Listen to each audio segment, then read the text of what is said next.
It started. Om Yo Brahmanam Vidadhati Purvam Yo Vai Vedamscha Prahinoti Tasmai Tamhadevam Atmabuddhi Prakasham Mumukshurvai Sharanamaham Prapadye Asatoma Satgamaya Tamasoma Jyotirgamaya Pratyorma Amritam Gamaya Om Shanti Shanti Shanti Guru Brahma Guru Vishnu Guru Devo Maheshwarah Guru Sakshat Parabrahma Tasmai Shri Gurave Namaha Gurave Sarvalokanam Bhishaje Bhavaroginam Nidhaye Sarvavidyanam Sri Dakshinamurtaye Namaha.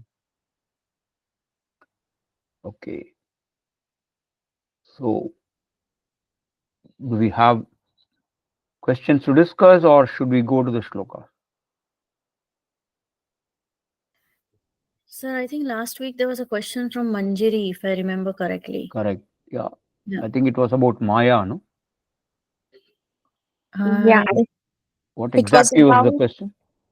the apparent cause and the apparent effect. Mm. So, what triggers the cause to create the effect was the question. Okay. What triggers? Okay. So, we have this framework of creation, destruction, which we call Srishti and Pralayam. And so it's a cyclic process. There is a Srishti that happens, then the creation is sustained over a long period, and then it is dissolved and then recreated. So it's a cyclic process. So really speaking, there is no first creation that you talk about. You have to first understand that. So this Maya is Anadi without beginning. Brahman is Anadi without beginning. The world creation, in the cyclic process of creation destruction, is also Anadi. There is no beginning. So it's been happening God knows how long. There is no. It is not possible to define when the creation started. You know, my Guruji says there are three questions you should never answer because you will not get a logical answer. The three questions are: uh, where was the creation before it it was created, or where did space exist before it was created? That is one question. When did time begin?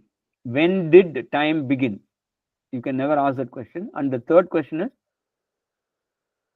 why is there this cause and effect phenomenon? Why is there a cause and effect phenomenon? These are three questions one should never ask because there is no logical answer for these three. Okay, so the approximate answer that we give is that the Srishti happens because of the collective karma of the jivas. Collective karma of the jivas. So, even though we say Ishvara creates this universe, Ishvara cannot create a universe according to his whim and fancy. Ishvara has to create the universe in accordance with the karma phalam that the jivas that will be part of that creation have to experience. So the jiva and the Ishvara have a mutual dependency. And I think in one of the earlier classes, I did talk about the 8th chapter of Bhagavad Gita, where I said that the creation, in fact, we create our own universe. That's what I said, I think, in one of the earlier classes. So the 8th chapter has a shloka Aksharam Brahma Paramam Swabhavodhyatma Muchyate Bhuta Bhavodbhavakaraha Visargaha Karma Sangitaha. That Visargaha Karma Sangitaha is the line that says that the creation is governed by one's karma. Okay, so in one given creation, there are millions and millions of jivas who are born and live and then gone. And the universe that Ishvara creates in that cycle will have to be designed in such a way that all these jivas whose karma phalam has to play out, their karma phalam has to be delivered or rendered in that janma. So the creation is customized to the jivas, and the jivas who are born in that creation are selected for this particular karma. So they are both mutually dependent. This is the answer we give. It's a provisional answer, and there is a more provisional explanation. We say that the cycle of creation and destruction has several cycles. It's not just one cycle. So we have this concept of Chatur Yuga. I think I talked about it in the previous one of the lectures also. So we have Krita Yugam, Treta Yugam, Dwapara Yugam, Kali Yugam. Kali Yugam is supposed to be 4,32,000 years.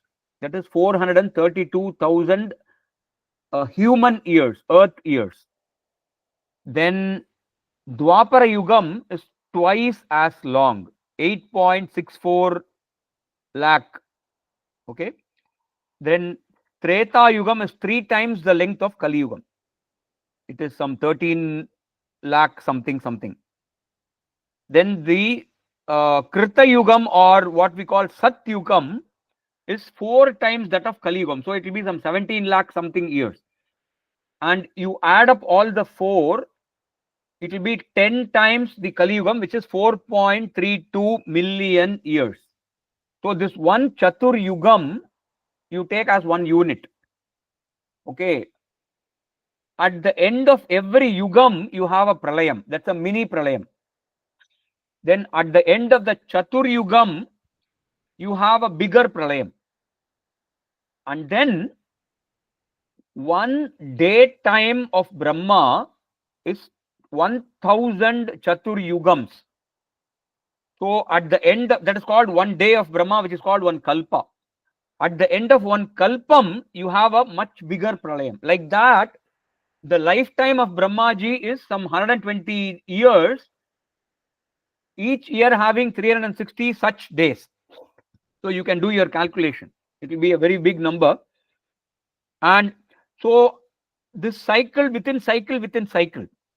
And once the lifetime of one Brahmaji is over, another Brahmaji takes his place. So Brahmaji is basically a position like, Prime Minister, President and all that. So there is a particular term for which one Jiva becomes a Brahma. So that is the system that the Shastras talk about.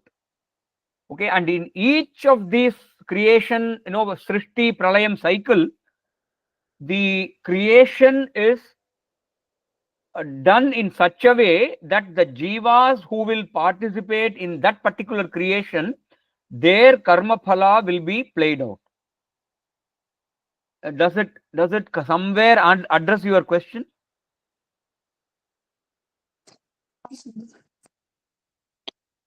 Yes, sir. Somewhere.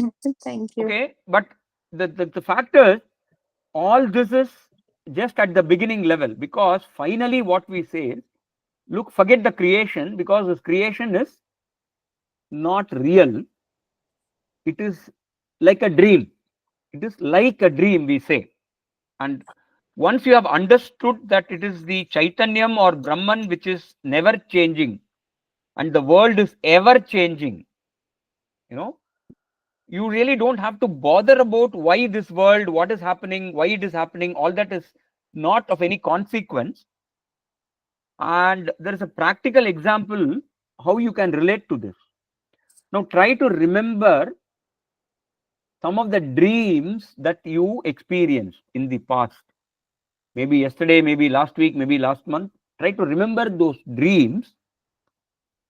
You will never be able to point out when exactly a particular dream starts.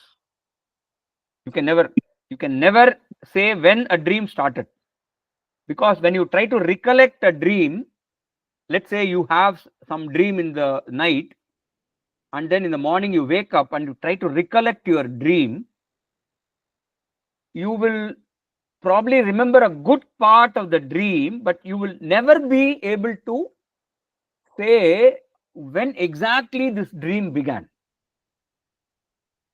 So exactly like that, it is impossible to say when exactly this creation began. So because it is like a dream, there's no point in even digging deeper into the cause of the world. Ultimately, the lesson is you realize that your true nature is Brahman, and all this is, this world that you experience is more like a dream. It's a higher dream, and that's it. And in some Bhagavatam and all that, they use the word, it is a Leela. It is a Leela of Ishvara. Leela means play. Leela means play, and basically, what is play? Play means, it's some time pass. We have this word in Hindi called time pass, right? So it is Bhagavan's way of time pass. And if you really understand the crux of Vedanta, this whole world, that all the events that are happening, this is one huge mono acting. Have you heard of mono acting? Have you at least heard of mono acting? You may not have seen a mono act play, but have you heard of mono act play? Just heard of it. Yeah, even I only heard of it. I've never seen a mono act play. But basically, a mono act play is a play where there's only one actor and he plays all the characters. So he plays all the characters in that one play. Okay, so this whole creation, you can say, is some kind of a mono act play of Ishvara. And we are all in that play without realizing that we are all kind of play acting. That is the next philosophical answer. Okay, I'm sure this answer is not convincing to you, but unfortunately there is no better answer. No, but thank you so much, sir. Okay. Yes, ma'am, Shwetambriji. So then we are not supposed to ask why does Brahman exist and what is the purpose of our existence? No. Why Brahman exists, I already answered. Brahman exists. It's a fact. And I told you also, I don't know if it was you or somebody else, I said, please go into some 10 minutes of meditation and try to understand this Chaitanyam. You cannot objectify Chaitanyam again. Yes, Yeah, yes. and that Mhm. is your true nature, and you exist. Okay. Even if nobody else exists in the world, you would know that you exist. Yes, Let's say yes. you go for a walk in some lonely place. You probably go to some beach in Kerala or Karnataka or Goa, and or some place in Spain, and go for a walk on a lonely road. Nobody else is there for miles around you, but you are still existing. Yes or no? Yes, sir. Yeah. So that is Brahman. Brahman exists. Okay, you can't question why is it existing, because Brahman is existence with a capital E, I said. Okay, so that is the anchor point for everything else. Now, all that you see around you, until you come to Vedanta and learn this fact, this whole world appears to be a big puzzle. You're trying to understand the world logically.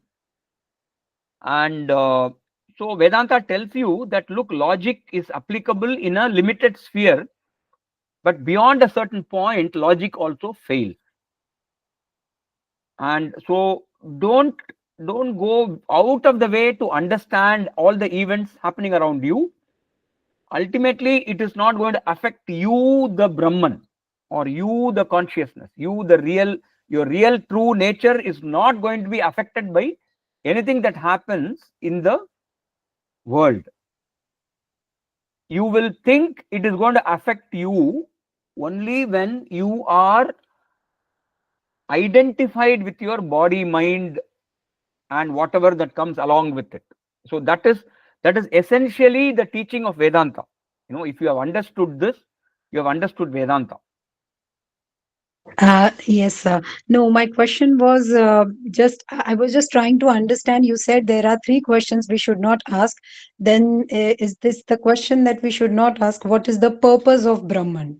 Or what is the purpose of our existence? That is the question we should not ask. You said three questions we. No. When I say should not Mm, ask, when I mm. say should not ask, what I meant was you may ask that question. Nobody is going to stop you. Nobody is going to gag you from asking those questions. But the point is, you won't get an answer. You won't get a proper answer. You can ask those three questions. Why does Brahman exist? It is, it's like asking, why do I exist? Because ultimately, I am telling you, you are Brahman. And if you are asking me, why does Brahman exist? You are essentially asking, why do I exist? The thing is, you exist. That's a given fact. If you are asking, why does my body exist? That's a different question. You have to distinguish Yes, between the two. yes. When you say, why do I exist? What do you mean by that I? Is it your body mind complex or is it your consciousness? I, in the sense of this transactional world, you said last time. Mm, mm, I, in the transactional world, why do I exist in this mm, transactional world? That was mm. one thing. Okay. And then, yeah, and the first question was that what is the purpose of existence of Brahman? But you answered that question already. Yeah. So the provisional answer that we give is karma. Why does your body mind complex exist? That is karma. There are so many millions and trillions of janmas through which this sukshma shariram went through. In every janma, the sukshma shariram enters a new sthula shariram, and in that sthula shariram, it performs a lot of karma, for which there is a karma phalam, for which the karma phalam may be available in the same janma or the next janma, and it continues. It's an endless chain of karma phalam, and all that. And I think I did tell about sanchita karma, agami karma, prarabdha karma, and all that. Okay, so those are all again provisional answers. Provisional in the sense it is given to satisfy the the student, or satisfy the person asking that question, until that person really comes to the final teaching of Vedanta about Aham Brahmasmi. Until you come to Vedanta and understand Aham Brahmasmi, you can ask these questions. But once you have come to Vedanta and you have understood Aham Brahmasmi as a fact, these questions actually should not be bothering you. You should just, it's like asking, why did I have that particular dream last night? Can you answer that question? Let's say you Yeah. had some dream. You Yes, had the dream of a tiger chasing you, or some dog chasing you, or yes. you running for a bus and missing the bus, all that, anything. Your dream can be anything. Then you wake up and then you ask yourself the question, why did I have that dream? Do you do that analysis for a dream? Yeah, I used to do that initially. Then I Mhm. stopped. Yeah. So it's exactly like that. So once you have come to Vedanta, once you have learned Aham Brahmasmi as a fact, these questions must seem like waste of time for you. The provisional answer is karma. Okay, then somebody might ask, when was the first karma created? There is no first karma, because we say karma is beginningless, because Brahman is beginningless, Maya is beginningless, creation cycle is beginningless, Jivatma is beginningless, so your karma is also beginningless. It's like for trying to find out, when did the dream begin?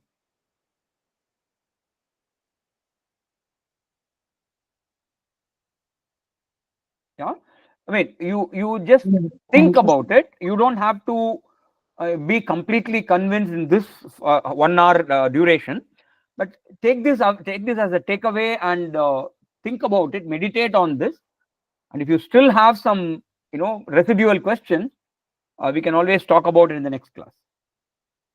Yeah, yes, the question is determined due to this typical Western thought that search your purpose in your life and then you will be free or something. That kind of philosophy. Yeah, Yeah, all that. that is I would say, when they say look for your purpose, for them the term you is your body mind complex. Okay, in the Western paradigm, they construe of consciousness as a product of the body. That's a major difference between how the Western world thinks of consciousness and how Advaitam talks about consciousness. This particular teaching, that consciousness is primary and matter emerges from consciousness, is unique to Vedanta, unique to Advaita Vedanta. Even the other two schools of Vedanta, Visishta Advaitam and Dvaitam, do not take this approach. This is a very, very unique Advaitic approach. And only Advaitam will tell you this. And the modern science, the so-called modern science, believes that matter is primary and consciousness is the product of matter, which is why I told in the very, very beginning, I gave you 5 principles. Consciousness is not a part, product, or property of the body. I don't know how many of you really took down the notes and remember all those 5 points. Yeah, I told you people to write it down. Yeah, I'm repeating for your benefit. Consciousness is not a part, product, or property of the body. Consciousness is an independent entity that pervades and enlivens the body. Consciousness extends beyond the boundaries of the body.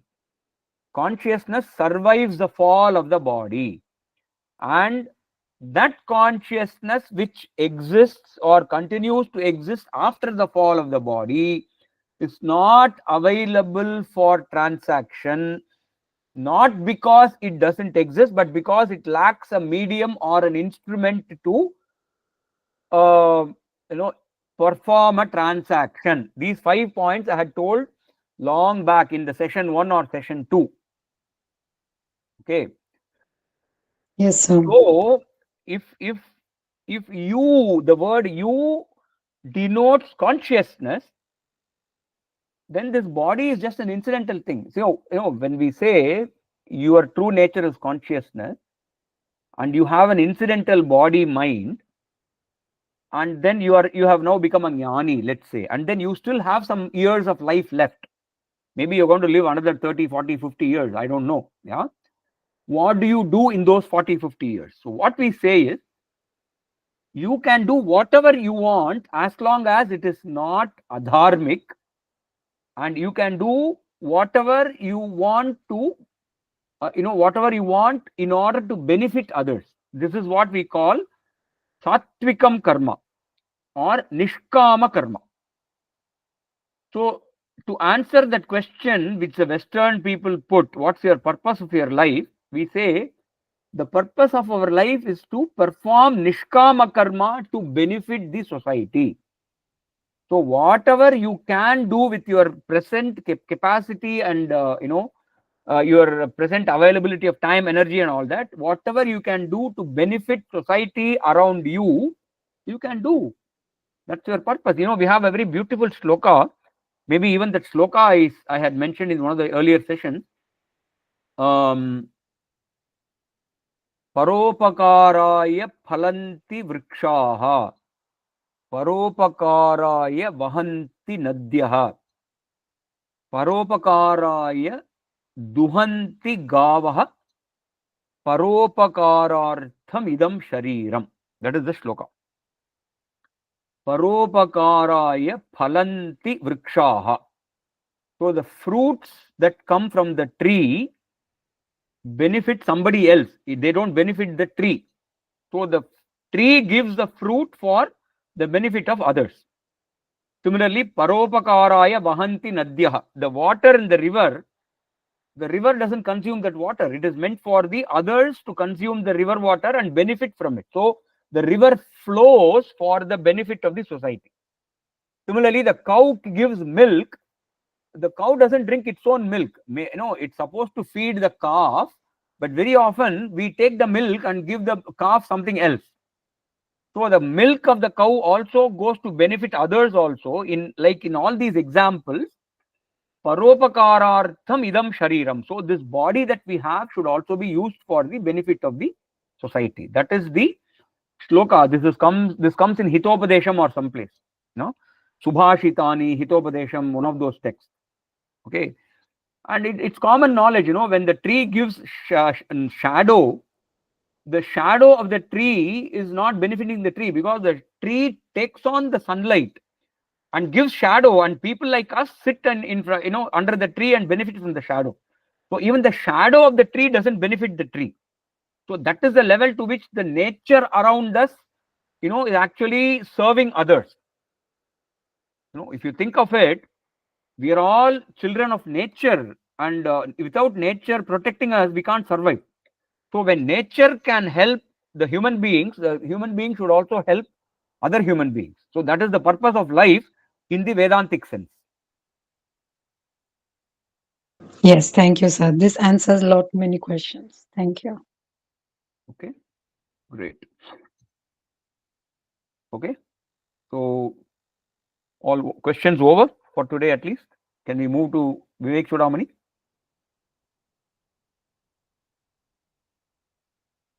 Okay, Yes, sir. we'll go to 261 is what we have to do. I think we did 260 last class. Ekameva sadaneka karanam karanantara nirasa karanam karya karana vilakshanam swayam. So this karya karana vilakshanam only we talked a lot in last week. Okay, now this 261 is nirvikalpakam analpam aksharam yat sharakshara vilakshanam param nityam avyaya sukham niranjanam brahma tattvamasi bhavayatmani. Nirvikalpakam analpamaksharam yat sharakshara vilakshanam param nityam avyaya sukham niranjanam brahma tattvamasi bhavayatmani. So nirvikalpakam means free from all divisions. Nirvikalpakam is free from all divisions. Just give me 1 second. 1 second.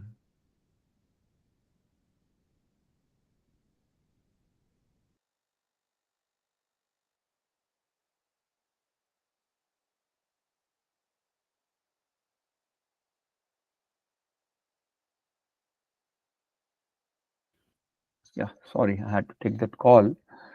So nirvikalpakam means without any division. So I think 2 weeks before I mentioned 3 types of divisions.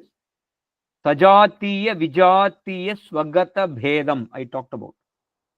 So Sajatiya Bhedam is the difference between members of the same species.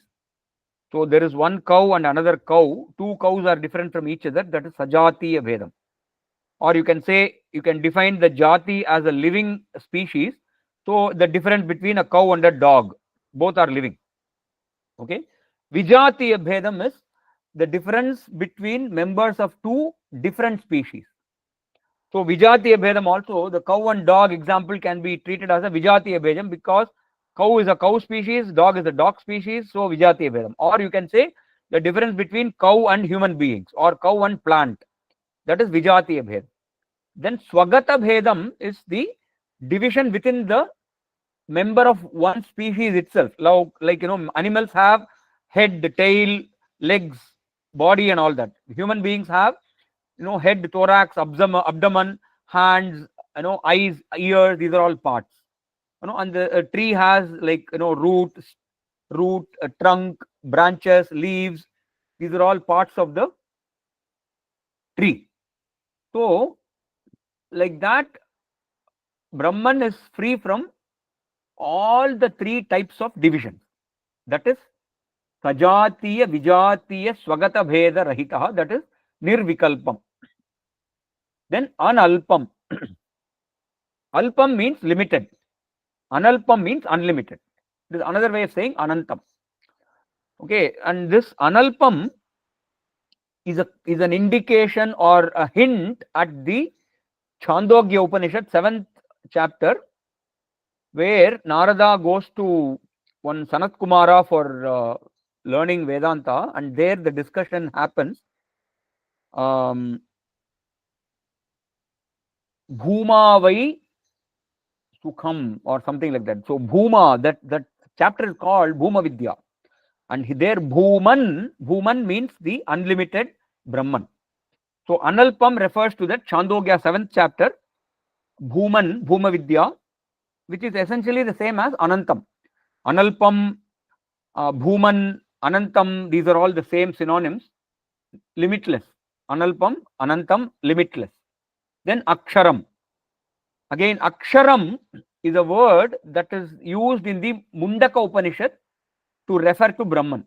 In Mundaka Upanishad, the Upanishad calls Brahman by the name Aksharam. Aksharam means that which never diminishes. The word Ksharam means that which can diminish. And Aksharam is that which cannot diminish, which is infinity. Basically, infinity doesn't reduce. Infinity minus anything is infinity. Infinity plus anything is infinity. That's a mathematical, rule. So infinity is defined as that which can never increase or decrease, and that is Aksharam. Okay, so in a sense, Aksharam also means Anantam. Okay, or is it infinity? Okay, then Yat Charakshara Vilakshanam.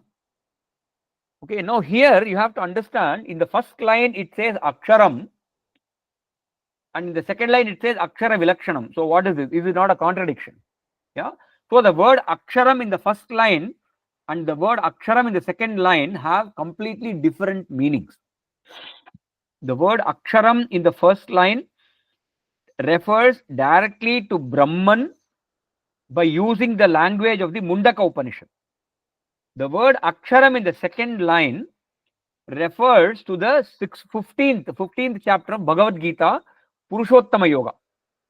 There is one shloka that runs like this: Yasmat Ksharamati Aksharaadapi Chottama Atosmi Loke Vedecha Prathita Purushottama.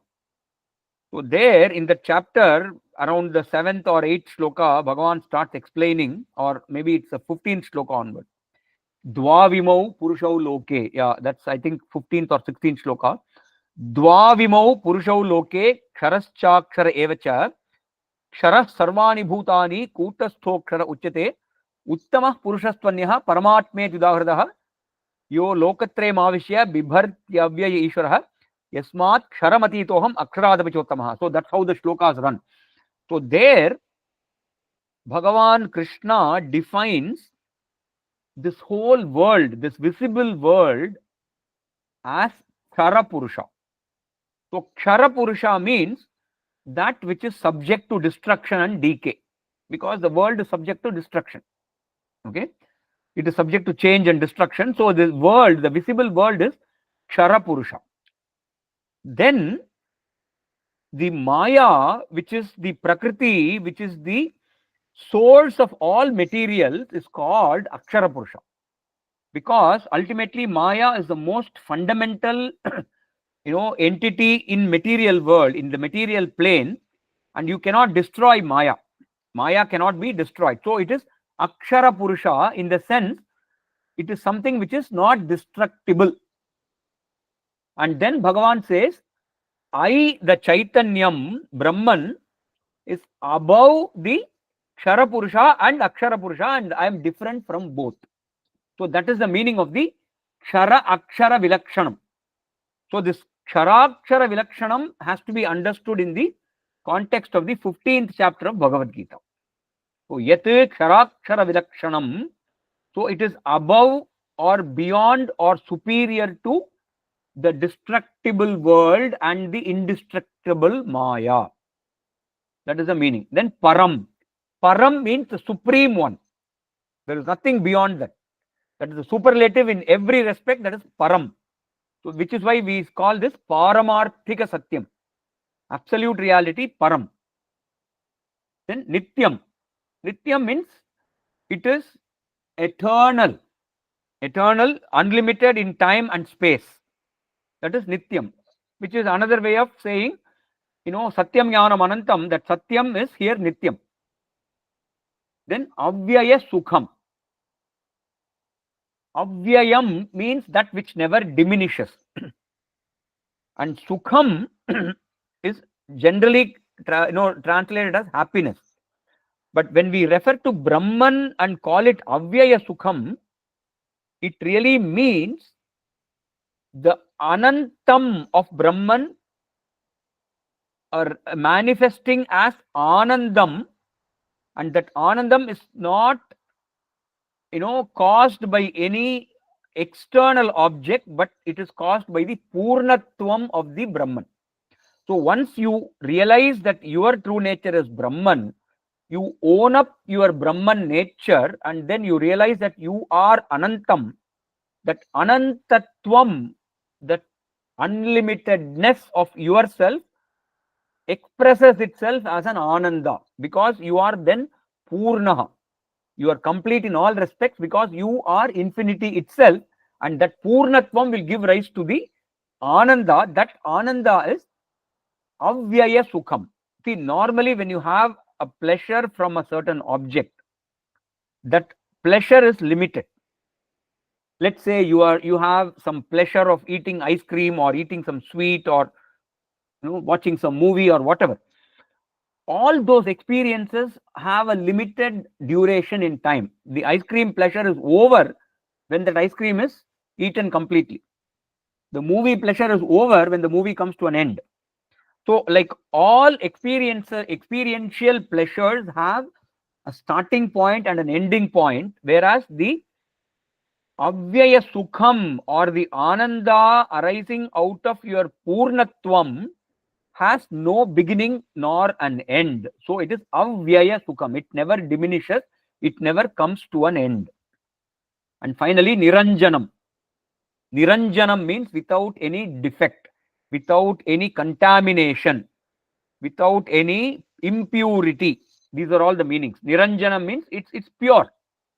And why do we say pure? Because Atma, Chaitanyam, is the only entity that exists in reality. There is no second entity to mix with it and dirty it.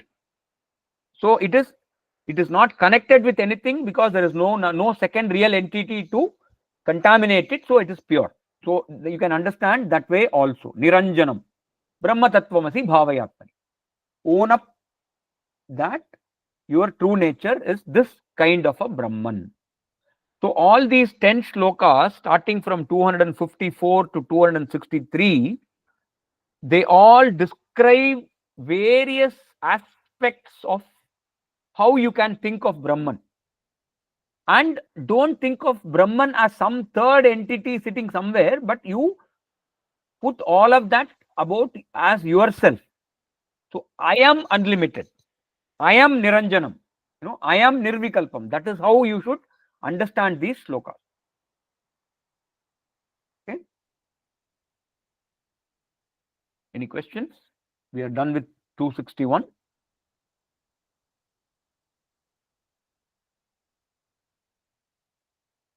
No questions?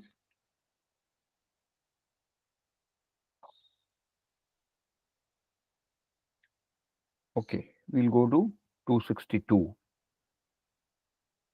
262. Yad vibhati sadanekadha brahmat nama rupa guna vikriyatmana hemavat swayam avikriyam sada brahmatatvamasi bhavayatmani. Yad vibhati sadanekadha brahmat rupa nama rupa guna vikriyatmana hemavat swayam avikriyam sada brahmatatvamasi bhavayatmani. Okay. Yat vibhati sat anekadha. Sat here refers to Brahman.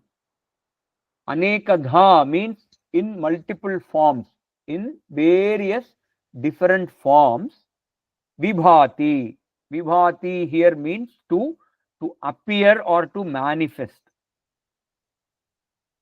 Yat, which Brahman, anekadha vibhati Brahmat. The appearance of Brahman is not a real appearance, but an apparent appearance, which is Brahmat. Brahma means delusion. Delusion or illusion, which comes out of ignorance. You look at the world and you don't know that it is actually Brahman, so you think there is a world. So that appearance of the world is taken to be real because of ignorance. That is Brahmat. And how does it appear? Nama, Rupa, Guna, Vikriyatmana. So the world has so many objects which have so many names and so many different shapes. So Nama is name, Rupa is shape or color. Then Guna, it has various different properties. Some people are good, some people are not good. Some people are helpful, some people are not helpful. Some things are sweet, some things are sour, some things are bitter. So the guna also varies from object to object. Then vikriya is function, and every object that you come across has a different function. So one Brahman appears as multiple objects in this creation, all because of our ignorance. Okay. And how there is an example given here, Hemavat. How is that comparable? It is compared to the gold. Why gold? Because in gold we are used to seeing a lot of ornaments. We have seen golden rings, golden bangles, golden chains, golden earrings, and a lot of other ornaments. Some people have gold coins. So we have seen gold in many shapes. But even though gold comes in various different shapes and sizes, the gold material is the same. The gold doesn't change its inherent nature even though it becomes multiple shapes. So Hemavat Swayam Avikriyam Sada. So the word Avikriyam here means doesn't undergo a fundamental change. The change of shape is not a fundamental change. Just because you make a ring out of gold, that gold doesn't become silver, or the gold doesn't become iron or lead. It still remains gold. So in that sense, the gold is avikriyam because it doesn't lose its essential nature. That is the meaning. Yeah. So Hemavat Swayam Avikriyam Sada. So even though Brahman manifests in so many different forms, Brahman still remains Brahman. Brahman has not undergone any change. The appearance is because of our ignorance. That is the meaning of 262. Brahma Tattvamasi Bhavayatmani. You own up this to be your true nature as Brahman. That was 262. Okay. I hope all of you have the text in some form or the other. I'll share the link again. If you don't have the link, I can share it in the chat again.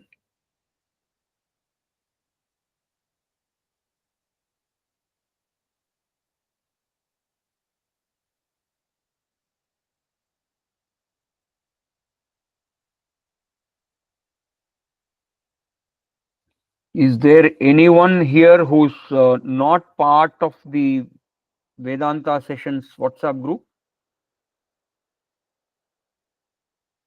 I'm sure Lalita Ramesh is not part of the. Yeah, I'm not a part of Yeah. the group. So for you, I have sent it on the Parayanam Frankfurt. Yeah. Okay, thank you. Okay. So we just have one more shloka left from the 10. Before we go, does anyone have any questions?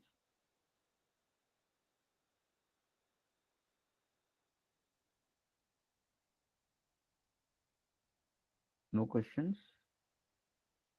Okay. Then let us do the 10th shloka. Give me 1 second, please.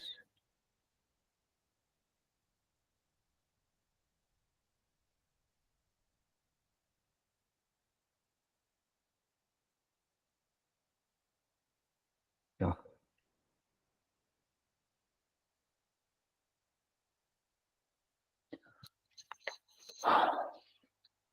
263. Yat chakastyanaparam paratparam pratyagekarasamatmalakshanam satyachit sukham anantam avyayam brahmatatvamasi bhavayatmani.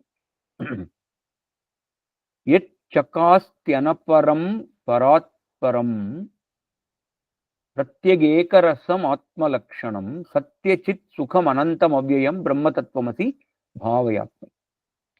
So, chakasti means to shine.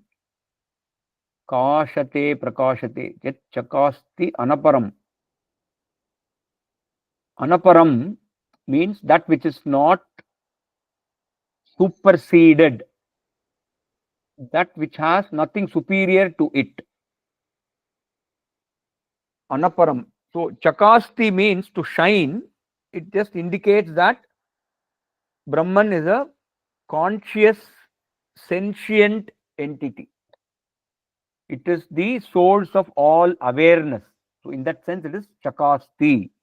It shines and it also illuminates the rest of the world.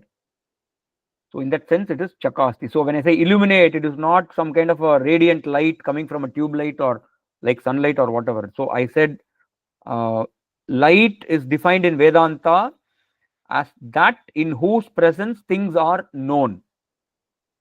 Did I talk about this in the last week or the week before that? Did I talk about light? Can someone say yes or no?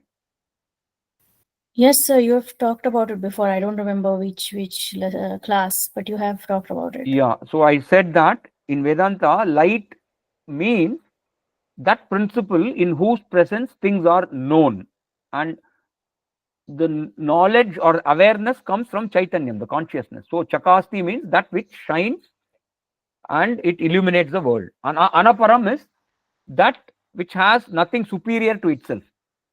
Aparam means param, aparam. We use these two words as opposites. Param means superior. Anaparam means not superior. Aparam. Param, aparam. Param is superior. Aparam is inferior, not superior. Anaparam is double negative. It is not inferior, means it is the most superior. It's another way of saying param. Okay, then parat param. Here the word parat param, the word paraha here refers to Maya again. It is exactly like how in the previous shloka, in the 261 we saw Ksharakshara Vilakshanam. So normally Aksharam is used for Brahman, but in that shloka, Aksharam referred to Maya. Similarly, normally the word Param refers to Brahman, but in this context, the word Param, the first Param refers to Maya. Parat Param means superior to Maya. It is superior to Maya. Okay. Pratyag Ekarasam. Pratyag means the one that is experienced inside. Inside means inside the mind. So normally, we say we are conscious and we can feel our consciousness all over the body, but the center of our awareness is our mind, and the mind is a place where we can completely experience our consciousness and awareness. So the mind is the center of our awareness. So in that sense, when you say I experience my awareness inside, that inside generally refers to the mind. So pratyag means inside the mind you can experience it. Eka rasam. Eka rasam. Rasam is the essence. Normally the word rasam is also used to indicate juice or any liquid. But here the word rasam means essence. Eka rasam means the one and only essence. So pratyag eka rasam, you can also say once real internal essence. So you can combine the word pratyak with eka and rasam and say one and only essential essence. Essence itself is essential. I am using double positive. Essence, real essence. One's inner real inner essence. That is pratyak eka rasam. Atma lakshanam. Atma lakshanam. Lakshanam here means the definition. Lakshanam here means definition, and this is the way you have to define your true nature. What is your definition? When who was that? I think it was Shwetambriji who asked that question. What is the purpose of your life? So when you say the purpose of your life, the word you essentially has to be understood in these terms. I am not my body, I am not my mind, I am not my intellect, but I am the Chaitanyam. Incidentally, I have a body, mind, intellect complex which helps this Chaitanyam to function in this world. Otherwise, this body is incidental, it will go at some point.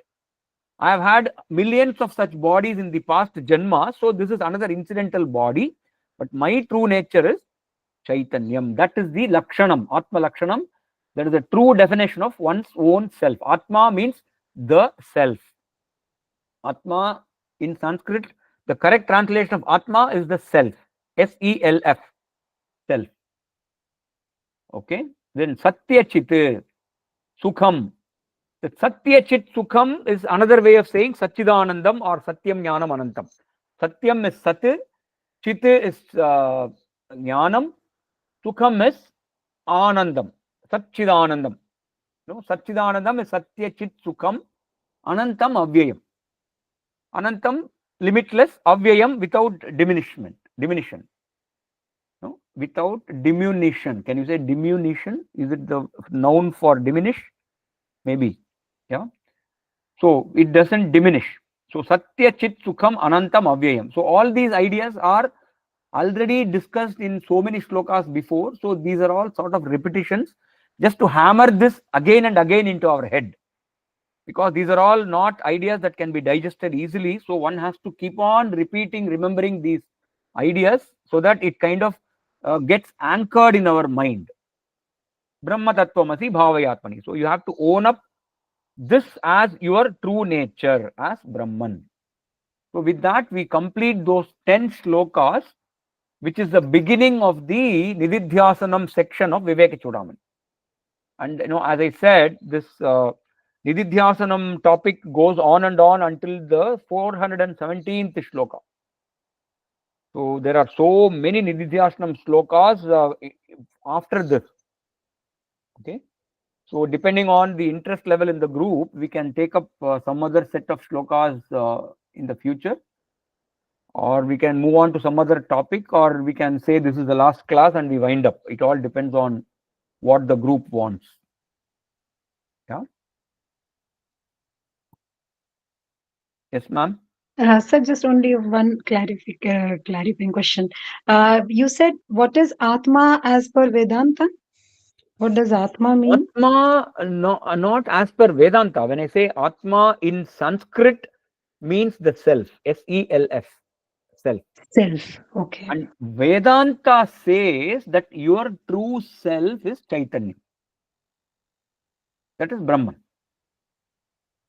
That is Okay. Advaita Vedanta. Advaita Vedanta says that you are not your mind, you are not your body, you are not your intellect, you are not your prana, which is why we defined the 5 koshas. You remember long back, we said there is a Sthula Shariram, Sukshma Shariram, and Karana Shariram.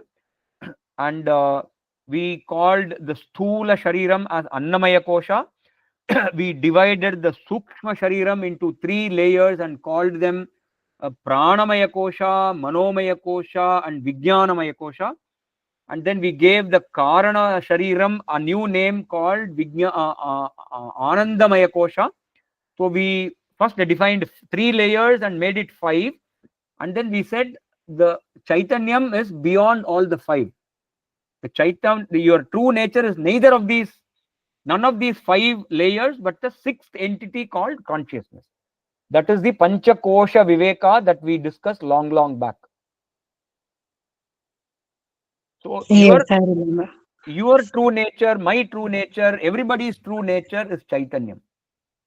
That is the Vedanta, Advaita Vedanta's teaching. But sir, does the Advaita Vedanta then explain what is Atma, or it's just a synonym for Chaitanya? No. See, all these 10 shlokas that you saw, they are all explanations of Chaitanyam only. Brahman, Chaitanyam, they are all the same. Yes, okay.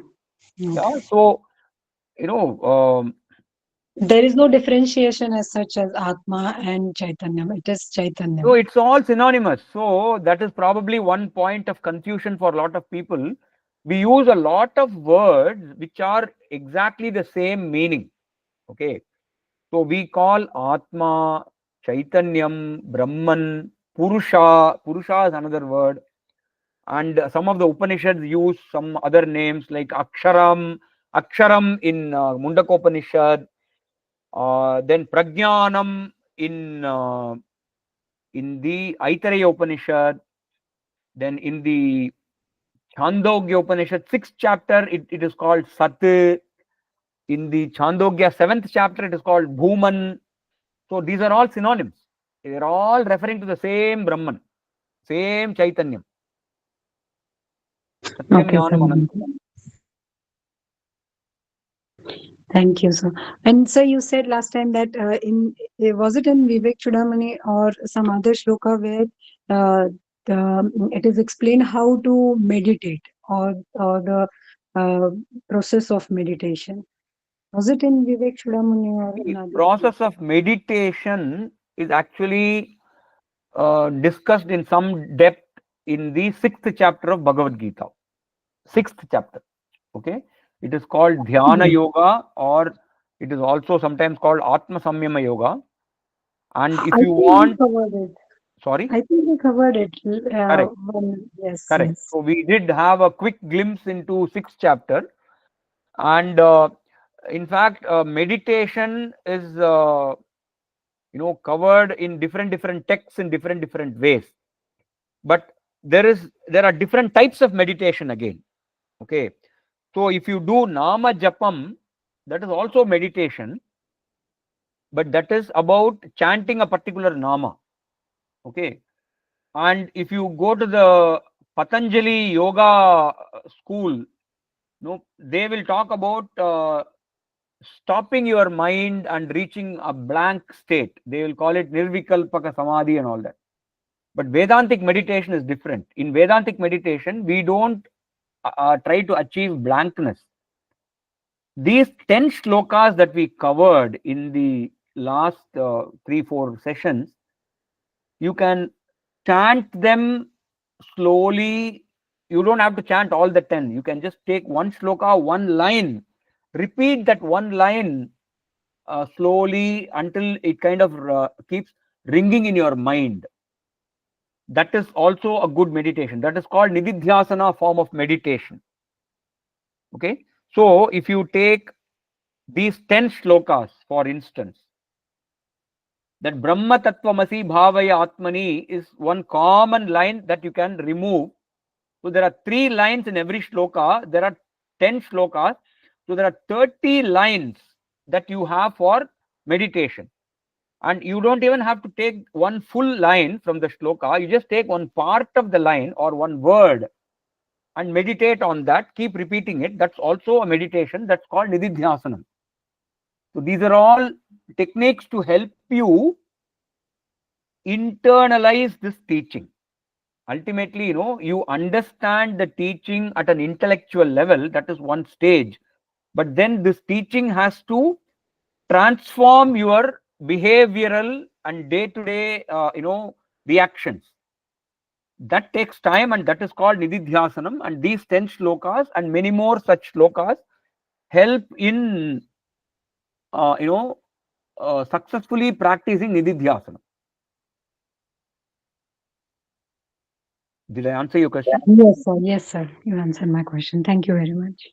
Yeah.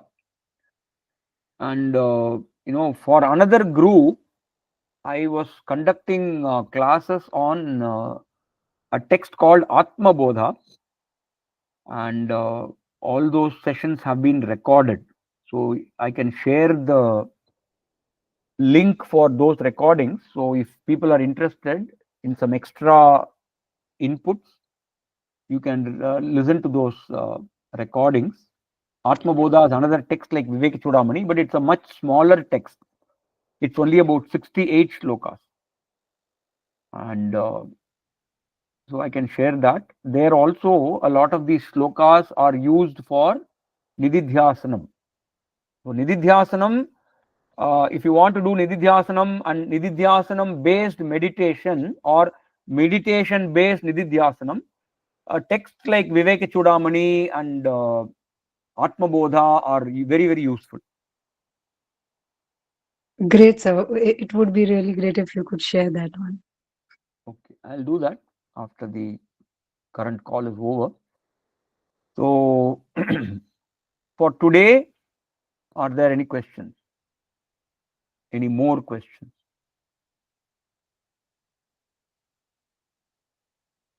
Okay. And do we continue from next week onwards? Next week I won't be available. I have some commitment. So we will meet in 2 weeks if we decide to continue this session. You can discuss among your group members and let me know what you want to do. You just drop me a message and then I'll know whether on the 18th of February, whether we're going to have a meeting or not, I'll know. Yeah. So I take it that today nobody else has any more questions. Yeah? So we'll close today's call with our normal closing prayers. Om Purnamadaha Purnamidam Purnat Purnamudachyate Purnasya Purnamadaya Purnameva Vasishyate Sarvesham Swastirbhavatu Sarvesham Shantirbhavatu Sarvesham Purnam Bhavatu Sarvesham Mangalam Bhavatu Sarvepi Sukhinas Santu Sarve Santu Niramayah Sarve Bhadrani Pashyantu Ma Kaschit Dukkha Bhag Bhavet. Om Shanti Shanti Shanti. Okay. Thank you so much. Namaste. Thank